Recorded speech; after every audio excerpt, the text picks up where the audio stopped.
Biye tarata Desambre kalo kile 24 sanba fila ani 19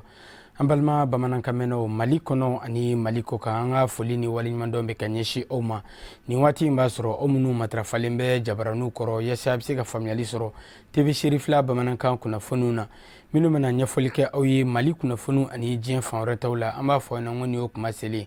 bakuruba kunnafoniw na foire belebele dɔ labɛnna Bamakɔ Palais de la Culture Amadou Hampâté Bâ a bɛ ɲɛsin kamamafɛnw marabagaw Mali kɔnɔna na n'a baara nisɔndiya kɛra Chambre d'Agriculture de Bamako maaw fɛ a kɛra an ka jamana kɔnɔna na sibirido Desambre kalo tile 21 sanba fila ani 19 Alisa fɛn min ye bakuruba kunnafoni nasiraw ye an bɛ to Palais de la Culture Amadou Hampâté Bâ kɔnɔna na hakili jagabɔ kɛnɛ dɔ fana sigira ka ɲɛsin kunnafoni dilaw jɔyɔrɔ jumɛn bɛ sɔrɔ u la seko ani dɔnko o yiriwali ma an ka jamana kɔnɔna ni hakilila ɲuman in bɔra Direction nationale de l'action culturelle la ka ɲɛsin kunnafoni dilaw ma o fila na kɛ an ka bi bamanankan kunnafoniw la kumabaw ye ka fara kunnafoni caman wɛrɛ kan an da bɛna don min na k'olu walawala aw ye an b'a fɔ ɲɛna ko aw bisimila TV série 2 jabaraniso sanfɛ.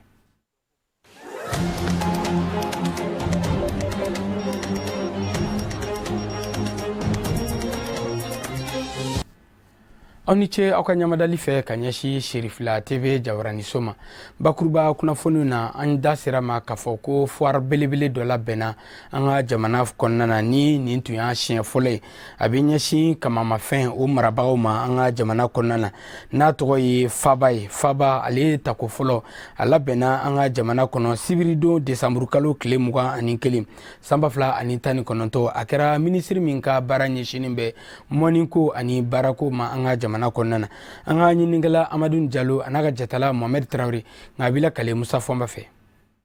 Desambre kalo tile 21 ka taa se a tile 29 ma o ye sugu kɛrɛnkɛrɛnnen ye min ɲɛsinnen don kamamafɛnw marabaw ma nin y'a siɲɛ fɔlɔ ye a ka kɛ an ka jamana kɔnɔ a bɛ senna Palais de la Culture la. Ni ɲɔgɔn kɛ sinikun ye pan kamanaw tɔgɔ la k'a yira mɔgɔw la ko Bamako n'a dafɛla baara bɛ ka kɛ pan kamamafɛnw na baara bɛ ka kɛ baganmisɛnninw na denmisɛnninw bɛ baara la musow bɛ baara la donc an ka don sigi ka pan kamamafɛn ka ɲɛnajɛ sigi k'a daminɛ ni Desambre kalo tile 21 ka taa bila 29 pour que minnu fana bɛ sanni kɛ bagan na u k'a dɔn ko bagan feere yɔrɔ filɛ yan nɔ ni nan'i ka sɛ san a bɛ plumer a bɛ d'i ma a bɛ livrer wa fɛn min don a kɛrɛnkɛrɛnyalen don a saniyalen don traçabilité b'a la a furakɛra san wagati kɔnɔ wɛrɛ minnu na wɛrɛ minnu contrôlelen don vétérinaire ɲɛnamaw fɛ. Donc an y'a ɲini ministre fɛ u ka se ka nɔgɔya kɛ anw ni banquiw cɛ u ka anw ka baara spécificité de jateminɛ pour que juru ka se ka don bagan marala la u ka juru ta i b'a fɔ tɔw bɛ industriel bɛ juru ta cogoya min na k'a baara k'a sara donc o laɲini an ka réflexion bɛ ka to de kan puisque bi an sera bagan mara fɛn bɛɛ la a tɔ ye wari ka sɔrɔ de an ka projet bonya n'a fɔra Bamako ɲɔgɔnna dugu ni seliba sera ou bien selintini sera an ka se k'a fɔ an ka wɛrɛtigiw ɲɛna bon an mako bɛ misi 1000 2000 la san kɔnɔ o bɛna feere seli la o ka préparer an ka wɛrɛw kɔnɔ ka na n'a ye fɛn min ye bagan sanimaw ye fɛn min ye kɔnɔmafɛn sanimaw ye ni 31 décembre sera fɛn min ye sagako ye n'an ka seli saga fagatiw sera donc a ka bɔ wɛrɛw kɔnɔ coopératives kɔnɔ pour que nin ko ninnu bɛɛ ka se ka Bamako livrer donc f'u ka wari de sɔrɔ ka se ka baara kɛ ka juru sara institution financière ye. An ka nin kɛnɛ in kɔnɔ yan bi an bɛ se k'a jate minɛ standi 80 b'an bolo o bɛɛ falen don Bamako coopérative denmisɛnninw de ka maramafɛnw na ka tila ka standi wɛrɛw dilan an bɛ bole bila Bamako bɛɛ ma su fɛ an bɛ yan fɔ 23h i bɛ kamamafɛn fɛn o fɛn ɲini a duncogo n'a dilancogo fɛn o fɛn ɲini a bɛɛ bɛ kɛ kɛnɛ kan yan nɔ. Sanyɛlɛma waati ni sera ka sigi san la o bɛ fisaya parce que n'i y'a jateminɛ sɛ yɛrɛ ka kɛnɛ de don parce que sɛw kamamafɛnw bɛɛ ka kɛnɛ don mais an ka dunan min an fɛ an b'a fana sɛ de la ni saraka bɛ bɔ a bɛ bɔ sɛ de la fɛn caman bɛ yen a sigilen don sɛ la hali ni muso dɔw bɛ yen ni nasɔngɔ tɛ yen u bɛ taa sɛ 2 minɛ k'o feere k'o kɛ nasɔngɔ ye an ka burusi kɔnɔnaw la ça veut dire que ni kɛnɛ ni sigili vraiment a ɲɛna kosɛbɛ kosɛbɛ bon anw ye interprofession président ye mais kaba taabolo kan parce que sɛ o balo de bɛ bɔ kaba la baganmisɛn caman fana bɛ yen a bɛɛ balo de bɔ kaba la ni misiw bon o de kɛnɛ nin kan o de y'an sɔrɔ kɛnɛ nin kan yan bi. Ministre muso ka dantigɛliw la a y'a yira k'a fɔ kamamafɛnw marali i n'a fɔ sɛ kami tɔngɔnɔ n'a ɲɔgɔnnaw jɔyɔrɔba de bɛ u la an ka jamana sɔrɔ yiriwali la a kɛtɔ ka baaraw n'u don a y'a yira k'a fɔ a ka minisiriso seko ye fɛn o fɛn ye walasa baara in kɛbaaw ka se ka fanga sɔrɔ a b'o kɛ. Donc ni an sera ka nin kɛnɛ organiser FIFAM y'a fɔ cogo min na sera ni FIFAM u y'u bolo di ɲɔgɔn ma bien sûr APECAM ka hukumu kɔnɔ ministère de l'élevage n'u ko k'u bɛ ni ɲɔgɔn da ɲɔgɔn lajɛ kɛ anw ta ye accompagnement ye donc an fana y'an bolo far'u kun an bɛ se k'u dɛmɛ cogo cogo min na walasa kɛnɛ in ka sigi foire in fɔlɔ de ye nin ye c'est vrai mais an b'a ɲini Ala fɛ a ka kɛ ko ye min bɛ taa ɲɛ san o san an ka se ka nin kɛnɛ in sigi sɛko ye fɛn dɔ ye n'i y'a jate minɛ musow ni denmisɛnninw ka baarako la jɔyɔrɔba de b'a la ka taa se sɛ san yɔrɔ ma ka taa se a marali ma a fan da a feere yɔrɔ je crois que ni mɔgɔ n'i sera dividende na bi i bɛ muso min sɔrɔ sɛfan feere la o de ka ca ni cɛ ye i bɛ denmisɛnnin min sɔrɔ minnu bɛna sɛfan livrer o de ka ca ni mɔgɔkɔrɔba ye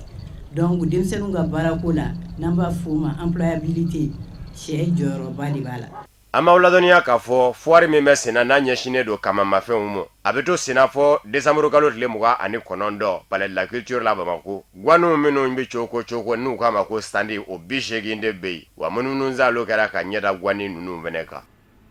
An bɛ to halisa palais de la culture Amadu Ampateba kɔnɔna na don kɛrɛnkɛrɛnnen taara ka ɲɛsin kunnafonidilaw ma hakili jagabɔ jɔyɔrɔ min b'i sɔrɔ kunnafonidilaw la ka ɲɛsin an ka seko ani dɔnko o yiriwali ma an ka jamana kɔnɔna na hakilina ɲuman in bɔra direction nationale de la culture kɔnɔ Mali kɔnɔna na yan nɔ an ka ɲinikɛla Abdukarim Sako a n'a ka jatala Dramane Male u kɛra baara seere.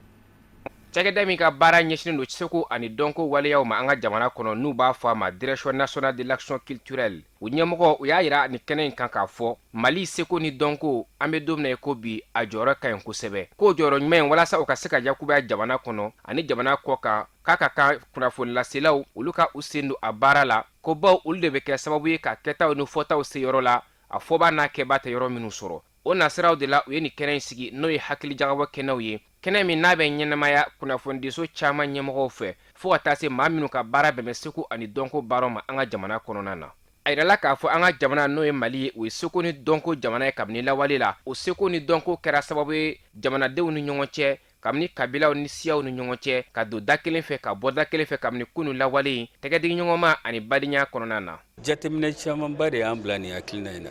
n'i ye dɔnko ni seko ta sisan o tɛ adamadenya yɛrɛ ya donc ni fɛn min ye adamadenya ye fɛn bɛ adamadenya nɔfɛ fɛn bɛ adamadenya kɔnɔ ni o ko man fɔ ka ɲa n'o ko man kɛ ka ɲa est-ce que adamadenya yɛrɛ bɛ se ka dilan aw ye kunnafonidilaw ye aw ye dɔnko ni seko baarakɛlaw ye dɔw ye a tigiw ye bon donc ni aw ma sigi an ka fɛn dɔ fɔ ɲɔgɔn ye faamuyali bɛ se ka bɔ min kɔnɔ ɲɛtaa bɛ se ka bɔ min kɔnɔ fo bɛɛ ka to sigilen effectivement bɛɛ hakili la ko bɛɛ b'a la ka dɔ kɛ mais je pense que o ye fɛnba dɔ ye dɛ mais jateminɛ yɛrɛ de la pour que bɛɛ ka na ka sigi ko dɔ bɛ se ka fara ko kan cogo min na bi pour que an ka Mali adamadenya bɛ cogo min na parce que ne t'a fɔ dɔnko ni seko de ne b'a fɔ de adamadenya o bɛ cogo min na bi o bɛ se ka sankɔrɔ ta cogo min na c'est à dire ka dɔ fara dɔ kan quoi o de ye bi sigi ka fɔ kun ye. Jɔyɔrɔ min bɛ seko ani dɔnko la jamanadenw ni ɲɔgɔn cɛ sigi kɔnɔna na minisiri ka secrétaire général a ye da se o yɔrɔw ma ni ka laban k'a fɔ an bɛ don min na ye ko bi jamana n'o ye Mali ye a mako bɛ min na kosɛbɛ o de ye malidenw bɛɛ lajɛlen ka don da kelen fɛ ka bɔ da kelen fɛ k'o sababu ɲumanba dɔ ye seko ani dɔnko siraw ye a yɛrɛ k'a fɔ o baaraw sabatili la laselikɛlaw n'o ye kunnafonilaselaw ye k'olu jɔdaba de b'o la. Ayiwa ni hakilina in bɔra dabɔra kun min na o ye pour que ka an ka seko ni dɔnko sinsin k'a yiriwa et surtout maliyɛnw yɛrɛ kanu ka don u ka seko ni dɔnko la ayiwa il faut que an ka seko ni dɔnko il faut que a ka yanga mun na su ni tile Mali artistes ni créateurs u bɛ baara la don o don u bɛ bɔ ni fɛnw ye alors minnu ɲɔgɔn tɛ sɔrɔ diɲɛ fan wɛrɛ fɛ donc u bɛ fɛn minnu produit vraiment c'est de qualité très rare donc olu kan ka valoriser et surtout Mali jɔyɔrɔ culture domaine kan diɲɛ fan bɛɛ a kan ka kɛ jɔyɔrɔba de ye alors donc o kɔnɔna na aw minnu ye kuma barantigiw ye aw minnu ye jabɔlaw ye jatigiw ye alors aw ka baaraba de b'a kɔnɔ pourquoi parce que an ka culture aw de b'a yanga aw de b'a doni ka taa yɔrɔw la aw de b'a jɛnsɛn aw de b'a yira bɛɛ la k'a fɔ a kɛra tan alors voilà donc aw ka rôle ba de b'a la. An b'a lɔn k'a fɔ nin journée d'échange in kɛnɛ kan min kɛra direction nationale de l'action culturelle fɛ u da sera babu caman ma minnu bɛ tali kɛ seko ni dɔnko kan fo ka taa se kunnafonilaselaw ka baaraw ma seko ani dɔnko dankun na. Cakɛda min sigilen bɛ an ka jamana kɔnɔna na ka ɲɛsi kunnafoni di ko o lakilenni nasiraw ma an ka jamana kɔnɔna na n'an b'a wele ko haute autorité de la communication bakurubala haki ka sanga ni a ka baaraw bolodacogo ye a ye welewele kan min bila ka ɲɛsin soumissionnaire n'o ye maa minnu kɛlen bɛ k'u kanbɔ wasa u ka se ka kuma baramani n'o ye arajokow ye k'o ɲini an ka jamana kɔnɔna na min bolodar'u fɛ septembre kalo tile 26 san 2019 o baaraw jaabi fɛsɛfɛsɛli kɔfɛla la nin cakɛda kɛrɛnkɛrɛnnen maa ɲɛma n'o ye Foje Turo ye a ye laseli dɔ kɛ walasa faamuyaliba o bɛ se ka sɔrɔ a la cogo min na Samara Sanogo ani Fuseni Keyita ka kuma galamani na an ka jɛ ko ɲamada ɲɔgɔn fɛ. Jateminɛ kɛra jamana kɔnɔ k'a fɔ arajosow a waralen don nka a waralen don yɔrɔ caman na nka Mali fan caman de bɛ yen minnu kabini arajoko daminɛna arajo kelen ma sigi o sigidaw kɔnɔ. Arajo dun ye sigida ka ɲɛta sabatili bilasiralilan belebele a tɛ yɔrɔ min na kunnafoni tɛ yen a tɛ yɔrɔ min na ci caman bɛ yen olu tɛ se ka lase. An ka jate nana yira na k'a fɔ fo sigida 350 bɔɲɔgɔnko jamana in kɔnɔ arajoso ma deli ka kɛ yɔrɔ min na. O jateminɛ kelen an ye a lajɛ ka fréquence bila u ka bolo kan. Fréquence min bilala a sigidaw ka bolo kan o bɛnna fréquence 160 ma. A fréquence 160 in na an kelen ka ɲɔgɔndan dayɛlɛ a 400 bɔɲɔgɔnko de y'u bolo bɔ u nɔfɛ. 350 bɔɲɔgɔnko olu ka dossier sera an ma u sɛgɛsɛgɛra. O 350 ninnu cɛla 159 olu de sugandira ka da u ka dossier kɔnɔkow kan. A ye k'a fɔ a ka ɲi maaw don minnu u ye fɛn min sɛbɛn ni sira dir'u ma u ka arajo baara kɛ a bɛ se ka kɛ arajo nafamaw ye. Cɛsiri fɔlɔ parce que arajo ɲinini o ye ko dɔ ye arajo sigili sen kan o ye ko dɔ ye nka arajo labaarali ka ɲɛsin yiriwali ma sigida kɔnɔna na o de ye a kun belebeleba ye. Ɲinini kɛra a tigilamɔgɔw kelen-kelenna bɛɛ lajɛlen fɛ u ka fɛɛrɛw kɛ k'u cɛsiri walasa ka bɛn ni u yamaruyali don yɛrɛ yɛrɛ ye ni o ye don nataw ye ka taa se badabada ma u ka baaraw kɛ baara min ni o bɛ ɲɛsin kunnafoni ma baara min ni o bɛ ɲɛsin yiriwali ma baara min ni o bɛ ɲɛsin ɲɛta ma. Ni mɔgɔ minnu sera k'o baaraw kɛ o k'a sɔrɔ olu ye an jigi fa an ka sugandili la ka ɲɛsin u ma ka sabu kɛ olu bɛ se ka fɛn ɲuman dɔw sɛbɛn ŋaniya la k'o ci an ma nka a waliyali o ye ko wɛrɛ ye. An bɛ fɛ an k'an jigi sɛmɛ ɲɔgɔn na walasa maa minnu ni olu sugandira u ka kɛ maaw ye maa minnu ni u bɛ n'u ɲɛsin yiriwali ma u ka sigidaw kɔnɔna na. Conseil supérieur de la diaspora malienne bakurubala CSDM a ma ɲɛmaw tun bɛ kunnafonidilaw ɲɛkɔrɔ tɛnɛndon décembre kalo tile 23 san 2019 a jabala la kunnafonidi kɛnɛ in kun tun tɛ dɔwɛrɛ walasa ka ɲɛfɔli kɛ kunnafonidilaw ye baaraba minnu kɛra u fɛ san kɔnɔna na kɛrɛnkɛrɛnnenya min dɔ bi tali kɛ sigikafɔba min bolodara an ka jamana kɔnɔna na n'o ye dialogue national inclusive olu ni tungarankew tɔgɔla don kɛrɛnkɛrɛnnen min sigira segukaw fɛ olu n'a ɲɔgɔnna wɛrɛw caman kunnafonidi kɛnɛ in a da sera ninnu bɛɛ lajɛlen ma ka sɔrɔ ka sankura k'o foli kɛ ka ɲɛsin malidenw ani kunnafonidilaw ma. An ka jɛ k'an kulomada Mahamadu Sherifo ale ye ni jɛkɛda ɲɛ maa ɲɛma ye a ye min sɔrɔ ka lase an k'o ma filɛ. Donc an y'a laɲini ka wele bi ka a fɔw ye fɛn damadɔ dɔw kɛra san nin kɔnɔna na surtout kalo nin kɔnɔna na journée international de l'immigration à kɛra segu an ka premier ministre nana an ka ministre ani an mun bɛ baara kɛ ɲɔgɔn fɛ OIM PNUD le représentant spécial des Nations Unies et Union européenne an ka premier ministre nana organisation min kɛra a kɛra fɛn ɲuman ye an ye recommandation min kɛ an ye panel dɔ animé an y'o bɛɛ verser la bakurubala la segu an y'u fɔ a y'a fɔ yen k'a fɔ ko fo banque de ka sɔrɔ min bi capital sɔrɔ au moins 100 milliards mun bɛ se k'an madɛmɛ an sigiyɔrɔ la n'an fana nana an b'a fɛ ka projet lu kɛ ka procédure fana nɔgɔya an bolo appui ka représentant sɔrɔ ambassade kɔnɔ pour que ka mɔgɔw dɛmɛ entreprise bɛ se ka former cogoya min na n'i b'a fɛ ka bɔ i sigiyɔrɔ la ka na Mali la o de kɛra segu Kayi états généraux kɛra Kayi fɛn caman fɔra Kayi a fɔra tuma caman mais an ma se ka lawaleya Niger minnu y'a organiser an kɛra parrain ye an ye contribution kɛ président CSDM Inde Sissoko min jɔlen min kɔfɛ a tun bɛ yen Makan Sidibé tun bɛ yen recommandation kɛ a bɛ di an ka ministre chargé de la question mun ye ministre de l'extérieur secrétaire général madame Tangara wulila ka taa yen an b'a fɔ an b'an ka ministre fɔ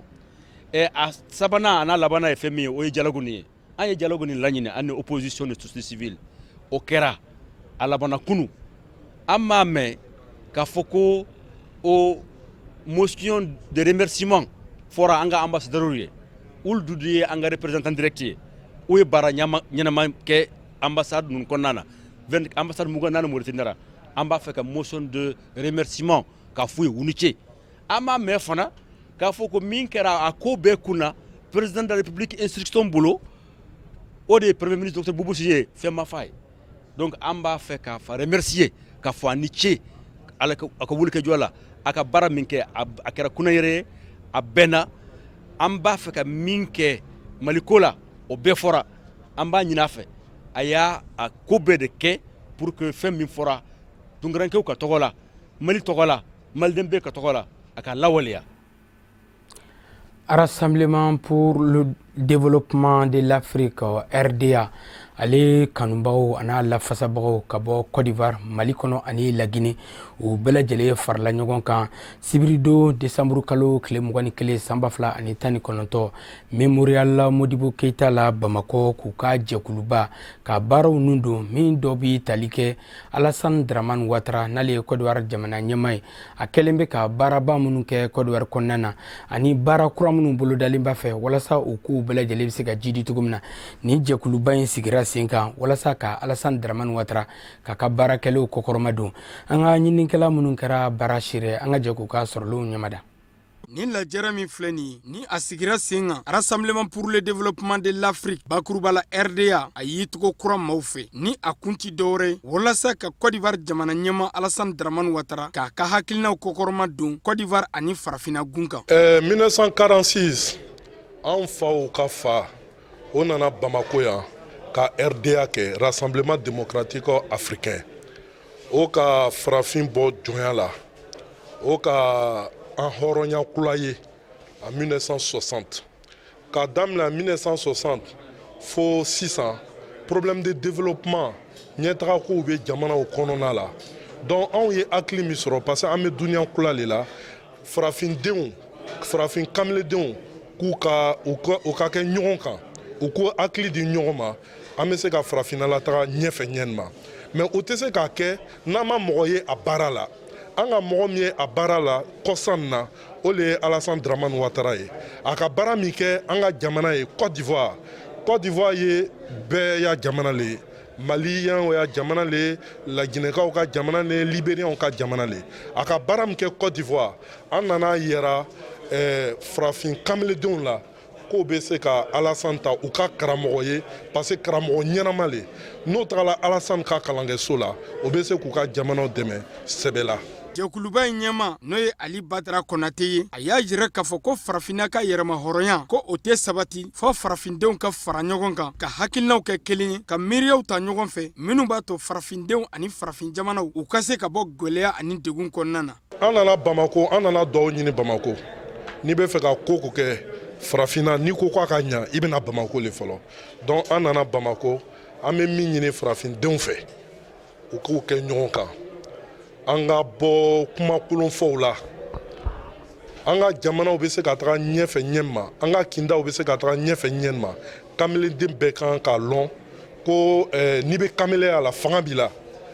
la wagati min na i kan ka baara kɛ i ka famille o wagati de la i kan ka baara kɛ i ka communauté o wagati de la i kan ka baara kɛ i ka jamana ye o wagati de la ni lajɛrɛ min filɛ yen n'a kɛra Bamakɔ ba joliba da la kɛrɛnkɛrɛnna Memorial Modibo Keita soba kɔnɔna na ka kɛ tasibila ye ka ɲɛsin farafinna yɛrɛmahɔrɔnya tutigɛbagaw ma n'o ye Modibo Keitaw n'a ɲɔgɔnnaw ye ani Félix Boigny ni a kunba dɔ ye walasa ka Côte d'Ivoire jamana ɲɛmɔgɔ Alassane Dramane Ouattara a ka baaraba minnu kɛra a fɛ a ka manda 2 kɔnɔna na ka ɲɛfɔli kɛw la an fa minnu ka indépendance d'anw ma o bɛ indépendance ɲinina wagati min na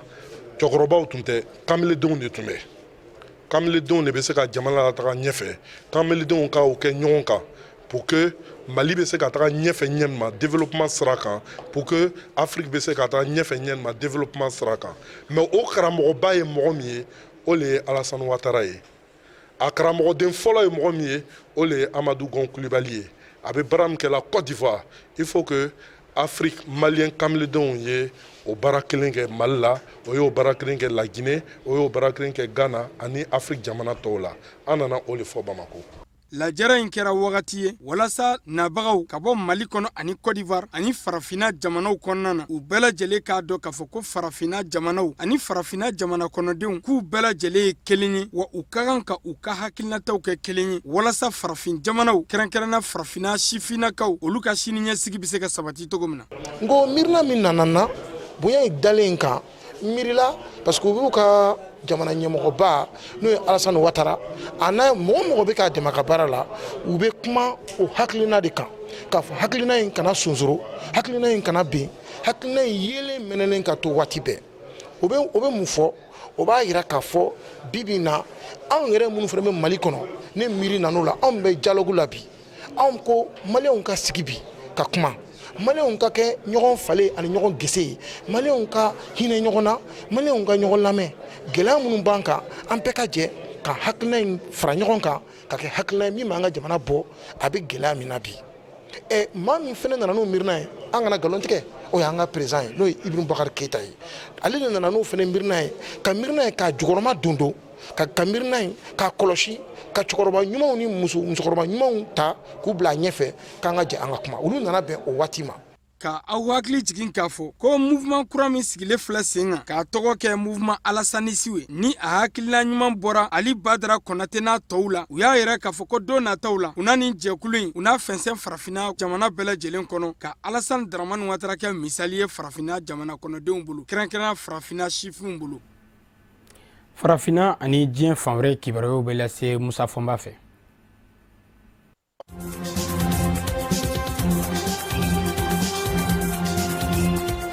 Konowarikaw ka wasabilo ɲɛma kɔrɔ ministre ɲɛma kɔrɔ Guillaume Kigba Fori Soro n'a kɛmɛ ka jira k'a fɔ san 2020 jamana kundigisigi kalata a ye cɛbɔ ye ntɛnɛn desanburu kalo tile 23 a kun kan ka segi ka don Konowari jamana kɔnɔ ka sabu kɛ a ye kalo 6 kalo 8 ɲɔgɔnna kɛ jamana kɔ kan nka sani dugu cɛ Konowarikaw ka wasabilo ɲɛma Guillaume Kigba Fori Soro labana k'a ka pankuru da ngazalo ka ɲɛsin Ghana jamana mɔ ka taa jigi ye ka sabu kɛ Konowari faamaw y'a yira k'a fɔ mandat d'arrêt bɛ a nɔfɛ mɔɔw kɔnɔ Gwana bawo k'a daminɛ juma na ka na se fɔ dimanche mɔ a jiralen kundo k'a fɔ Konowari faamaw jɛnnen don ni a ye k'a fɔ pankuru in bɛ se ka bisimila minɛ Konowari dugukolo kan o yamaruya sɛbɛn bɔlen kundo nka ntɛnɛn sɔgɔmada yan f'a fɛ Guillaume Soro ka du o lakoolila lakana tigilamaw la a baden dɔgɔkɛ yɛrɛ ma se ka don a ka du da fɛ pankuru jiginkɛnɛ min ni Guillaume Soro ka pankuru kan ka jigi ye Konowari yen fɛnɛ labɔlen kundo lakana tigilamaw la maa minnu ye Guillaume Soro ka nobaw ye n'u bɛ jɛkulu kɔnɔ jɛkulu min wele ko GPS n'olu ka laɲini de kun ye ka bɔ ka caya ka Guillaume Kigba Fori Soro kunbɛ pankuru jiginkɛnɛ kan olu y'a yira k'a fɔ u balila u ka se ka pankuru jiginkɛnɛ lasɔrɔ ko kumana ko jamana faamaw n'o ye Konowari faamaw ye k'olu de ye Guillaume Soro bali ka don Konowari jamana kɔnɔ sanga damadɔ o kɔfɛ jɛkulu min ɲɛsinnen don pankuru ka taa ni ka segin ma Konowari n'u k'a ma ko Agence nationale de l'aviation civile o y'a yira k'a fɔ Guillaume Soro yɛrɛ de ye a ɲini pankuru in k'i kunbɔ Konowari ka k'i kunda Ghana ka k'a to Burukina sani dugu cɛ ɲɔɲɔ ni ɲaɲa min fɛnɛ wuli bɛ Guillaume Soro nɔfɛ Konowari o ye k'a fɔ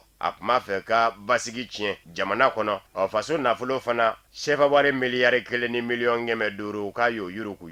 nin ko bɛɛ kɔni kɛra bilisa ɲami kɔnɔ ntɛnɛ desanburu kalo tile 23 tile kuma wɛrɛ la Guillaume Soro kanubaw ko u bi kunnafoni di kɛnɛ sigi senga fɛn min kɛra ka ɲɛfɔli kɛ limanaw ye u ka maa kunga Guillaume Soro lakana tigilamaw ye kogo ta ka don u ka dɔw ɲɛda tugulen kun don kunnafoni dila dɔw ka kunnafoni ɲini minɛnw darakira u la Guillaume Soro yɛrɛ kanuba dɔw minɛna k'u datugu i n'a fɔ Alain Lobognon n'o ye GPS Guillaume Soro kanubaw ka jɛkulu yɛrɛ sigiba ye gendarmerie la u ka lapasabaw ka fɔ la.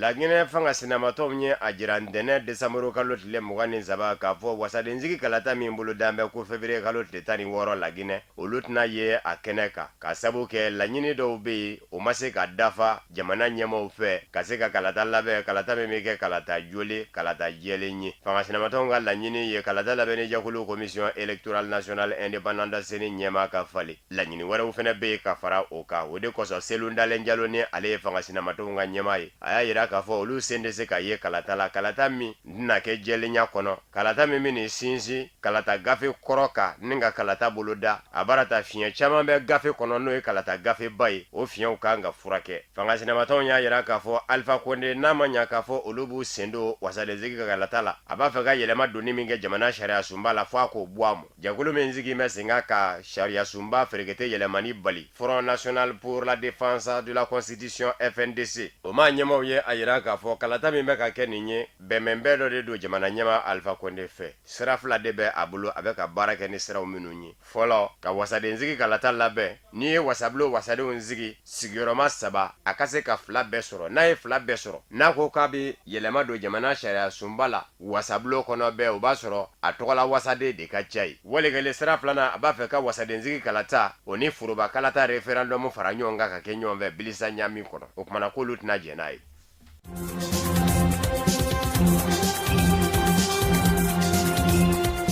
Faransi fa a bɛ nɔnɔ bila ni wari kura ye ko ECO yanni san 2020 cɛ o kɔrɔ ye ko tile damadɔ bawo san 2020 kɔni ala barika la an don n'o na ka ban jamana 8 minnu jɛn bɛ wari siya kelen na olu de ka wari dunda bɛna kɛ a ye nka farafinna tile bɛ yanfa jamanaw ye 15 ye angilekanfɔlaw b'u la faransikanfɔlaw b'u la Nigeria jamana min kan ka ye a la o Nigeria jamana kɛmɛ ka nga don a ka ECO donni na ni dun ye Nigeria jateminɛ farafinna tile bɛ yanfa jamanaw ka tɔ communauté économique des états de l'Afrique de l'Ouest CEDEAO a jɔyɔrɔ ka bon o la ka sabu kɛ ni ye jamana 15 fara ɲɔgɔn kan CEDEAO kɔnɔ k'u ka jamana nafasɔrɔ siraw bɛɛ fara ɲɔgɔn kan n'u k'a ma ko produit intérieur brut Nigeria kelen jɔn bɛ 100 sara la ni 60 ka taa se 75 mɔ o de kosɔn Nigeria kaw olu ko fɛn kelen min bɛ k'olu kɔnɔ gwa nazarala jamana dɔ de ka taa ye k'o jɔlen don wari kura in jigiya la ko hali bi k'olu ma se k'o yɔrɔ faamu tiɲɛ don jamana seginw ye nin min kɛ bi nin ye jɔnjajuru dɔ tigɛlen ye ka bɔ u sen la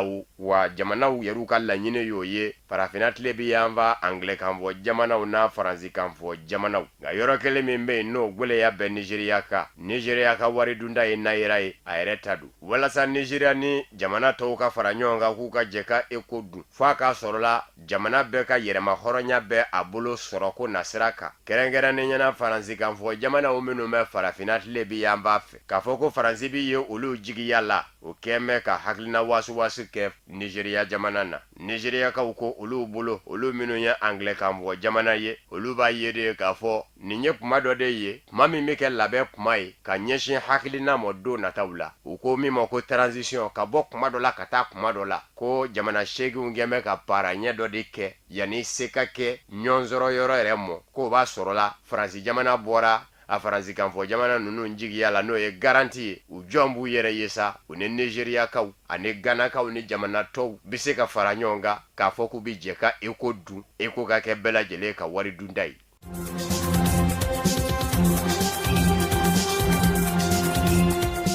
maa 11 minnu minɛnen kun don Saudiya jamana kɔnɔ kunnafoni dila ka fali ko kunga Jamal Khashoggi kunnafoni dila min don dɔ yira Turki duguba Istanbul Saudiya lasigidonso da fɛ n'a bɔtɔ ma ye ni sɛgɛsɛgɛli tɔw nana a jira k'a fɔ a minɛna ka buso ka sogo sarada i b'a fɔ ko saga mɔnɛ saudiya lasigiden zo kɔnɔ turki dugu bala istanbul ka sabu kɛ ani saudiya ma ɲɛmɔw kun man di kuma bɛɛ a kun b'olu bɔrɔndɔ a ka kunnafoni di senfɛ a ma tan ni kelenw na duuru be yen a jarala k'a fɔ olu be fa saudiya kiiri ja tigɛlen sababu be yen olu ta bi kɛ sa 24 kaso ye maatɔw bɛɛ lajɛlen labilara k'a fɔ ko dalilu ma sɔrɔ min bi a jira k'a fɔ u sen yera a la nin ma tan ni kelen minnu ni sigasigana ɲɛsinnen kun do u mɔ k'a fɔ san 2018 octobre kalo la olu de kɛra Jamal Khashoggi bosobaw ye maa min labilali yɛrɛ kɔni jɔra maa caman hakili fɛ ni maaw ɲuguna Saudiya jamana ka kiiri tigɛcogo la o ye Saudiya masakɛ den min kan ka sigi wolo kan ni masakɛ kɛra binfɛn ye n'a bilama maa bi se k'a fɔ Saudiya fanga bɛ a ka bolo kan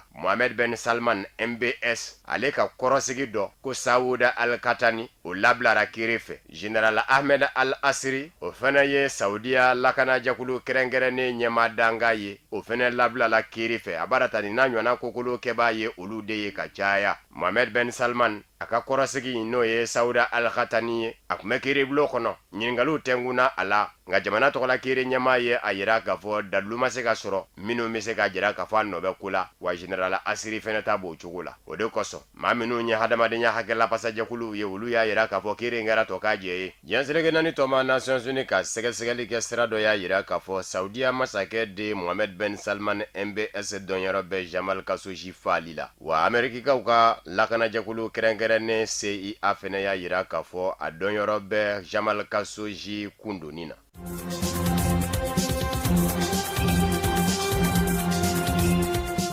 Vladimir Putin ni o ye Rusila jamana ɲɛmaa ye ndɛnɛ a ye sira dɔn kurubongari sira min bi bɔ Rusila ni ka taa bisimila minɛ Crimée ye Ukraine jamana fa dɔ de ye min digɛra magabi ka fara Rusila kan bi kabini san 2014 bawo Crimée-kaw yɛrɛ de y'a yira k'a fɔ a ka d'olu ye u ka fara Rusila ka hali n'a ma bɛn Ukraine jamana ma Vladimir Putin n'a ma ɲa k'a fɔ a ka laɲini de ye kɔnɔ in ka se ka yiriwa a ye terɛnsiraba dɔ ci ka bɔ Moscow Rusila faaba la ka tɛmɛ Saint Petersburg fɛ ka taa bila Ukraine mara in na ni o ye Crimée ye min farala Rusila jamana kan san 2014 nazaralatɔma Union Européenne n'a ma ɲa k'a fɔ olu ye Ukraine jamana dɛmɛbaaw ye u ye dantigɛli kɛ k'a fɔ Rusila ye nin wale min kɛ nin ye a ma bɛn olu ma u b'a kɔn terɛnsira min lala ni Rusila jamana ɲɛma Vladimir Putin yɛrɛ a ɲɛ bɛ a la terɛn kɔnɔ a bɛ ka kurubongari don nataw la maa miliyɔn 14 de bɛna doni ka sira in mataama san 2020 terɛn fɔlɔ bɔra Saint Petersburg ka bɛn ni ndɛnɛ ye kabini san 2014 mars kalo la ni Crimée-kaw y'a yira k'a fɔ a ka d'u ye u ka fara Rusila jamana kan forobakalata labɛnna forobakalata kɛlen maa fanba y'a yira k'a fɔ a ka d'an ye an ka fara Rusila jamana kan ka bɔ Ukraine na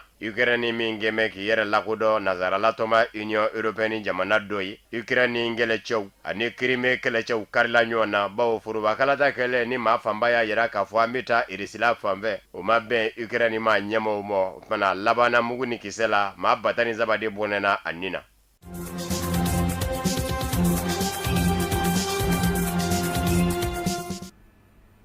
yani an ka bi bamanankan kunnafoni sɔrɔlenw kun cɛ nin ye communiqué min bɔra Mali douane ɲɛmayaso yɔrɔ la Mali douane ɲɛmaba ko k'a b'a da jagokɛlaw ani dɔnnibaa-talaw kɛrɛnkɛrɛnna maliden kelen-kelenna bɛɛ lajɛlen tulo kan ko ka sanga n'u ka baaraw bolodacogo ye ani sɛbɛnfura minnu bɛ senna min bɛ douanew ka baaraw bɛɛ lajɛlen sabatiliko ɲuman kofɔ ko k'a daminɛ janvier kalo tile 2 san 2020 Mali fan bɛɛ lajɛlen fɛ doni minnu bɛ bɔ kɔ kan ka don an ka jamana kɔnɔna na kɛrɛnkɛrɛnna minnu bɛna ji siraw fɛ ko sɛbɛnfura bɛ sen kan min b'a to i ka minɛn a kala kodɔn Mali douanew fɛ n'an b'a wele ko bordereau de suivi de garnison a ko a b'a ɲini bɛɛ lajɛlen fɛ baara kura min ni a bilalen filɛ sen kan bɛɛ lajɛlen ka nin matarafa walasa i ka minɛn a ka se kala kodɔn Mali douanew fɛ cogo min na maa o maa n'e ka minɛn donna k'a sɔrɔ nin sɛbɛnfura in yamaruya sɛbɛn t'a kan ko b'a jira k'a fɔ i ka doni ko a lakodɔnnen tɛ a ko a b'a ɲini bɛɛ lajɛlen fɛ bɛɛ ka faamuyaliko ɲuman sɔrɔ nin sɛbɛnfura kura in n'o ye bordereau de suivi de garnison ye a ko a b'a ɲini bɛɛ lajɛlen fɛ bɛɛ ka nin fara i ka baara kɛta kan walasa douanew ka baara bɛ se ka nɔgɔya u bolo cogo min na sɛbɛnfura in a bolonɔbilara colonel John Saba Janga fɛ douane soba tɔgɔ la Ni fana ye communiqué wɛrɛ ye min bɔra haute autorité de la communication bakuruba la haki ale woro la haki maaw ko k'u b'a da bɛɛ lajɛlen tulo kan kɛrɛnkɛrɛnya maa minnu kɛlen bɛ k'u kanbɔ kumaso n'o ye arajosow ye an ka marabolow kɔnɔna na Mali fan bɛɛ lajɛlen fɛ min baaraw kɛra u fɛ décembre kalo tile 20 san 2019 a ko fɛsɛfɛsɛliw ni jaabiw bɔlen kɔfɛ maa minnu garisɛgɛ ye farati u bɛ se ka u bɛ se wele bilalen b'u ma u kana ACI 2000 haki jabala la k'a daminɛ maa minnu bɛ Kayi mara la wele bilalen b'o olu ma tɛnɛndon janvier kalo tile 6 ka taa se jumadon janvier kalo tile 10 san 2020 o ye Kayi mara mɔgɔw ta ye Kulikoro olu welelen bɛ tɛnɛndon janvier kalo tile 13 ka taa se jumadon janvier kalo tile 17 san 2020 maa minnu bɛ Sikaso mara ani Segu mara la wele bilalen bɛ olu fana ma janvier kalo 21 tile 21 n'o ye tarata ye ka taa se jumadon janvier kalo tile 24 san 2020 maa minnu bɛ Mopti, Tombouctou, Gao ani Kidal n'olu garisɛgɛ ye farati nin ko la olu fana welelen bɛ tɛnɛndon janvier kalo tile 27 ka taa se jumadon janvier kalo tile 31 san 2020 haki ɲɛmaw ko maa o maa ni I tɔgɔ bɛ nin ko la ko n'i b'a fɛ ka faamuyali wɛrɛ sɔrɔ nin laseli na k'i bɛ se ka se haki jabala la Amdalayi ACI kɔnɔna na walasa I ka se ka kunnafoni wɛrɛw sɔrɔ ka ɲɛsin nin laseli ma sɛbɛn in bolonɔ bilara Bamakɔ décembre kalo tile 24 san 2019 Fodje Touré n'ale haki ɲɛmaba ye o fana bɛ dansiri bi bamanankan kunnafoni sɔrɔno la mina bɛna kunnafoni di so ɲɛmaya so fɛ kalasaw ma ka sanga ni kuma ye aw ni ce aw ka ɲamadali la laseli wɛrɛ aw ni Mahamadu Ben Sherif Sumano bɛ ɲɔgɔn sɔrɔ aw k'an bɛn diɲɛ waati wɛrɛ